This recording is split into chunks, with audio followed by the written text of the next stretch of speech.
করলা মুখরোচক এবং ঔষধি গুণ সম্পন্ন একটি সবজি। এই সবজিটা ছোট বড় সবাই খেতে পারে যদি এর তেতোভাব না থাকে।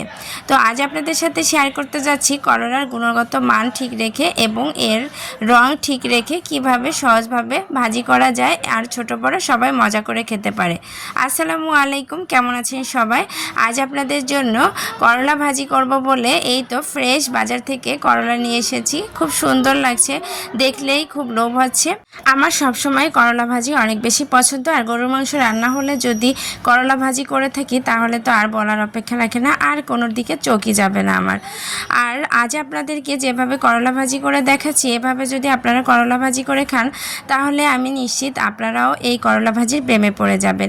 অনেকে আছেন করলার এই তেতো ভাব সরানোর জন্য খুব বেশি চিপড়ে নিংড়ে এর রসটা ফেলে দেন, আবার ভাজতে ভাজতে একেবারে কড়কড়া করে ফেলেন। এভাবে কিন্তু এর গুণগত মান একেবারেই ঠিক থাকে না।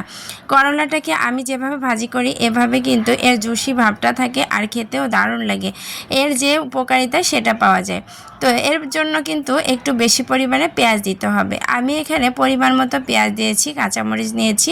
করলা ভাজিতে পেঁয়াজের পরিমাণটা একটু বেশি দিতে হয়, এ কারণে আমি অন্য ভাজির তুলনায় এখানে একটু বেশি পরিমাণে নিয়েছি। আর কাঁচামরিচটা অবশ্যই নিজেদের ঝাল খাওয়ার অনুসারে দিতে হবে।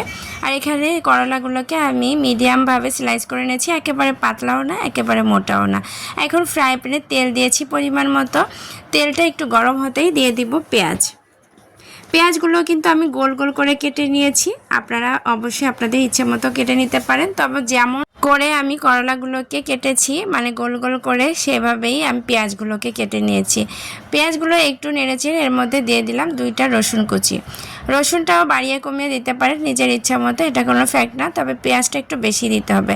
আর এই তো যে করলাগুলোকে ধুয়ে রেখেছিলাম সেগুলোই এর মধ্যে দিয়ে দিলাম পরিমাণ মতো লবণ এবং দিয়ে দিব হলুদ।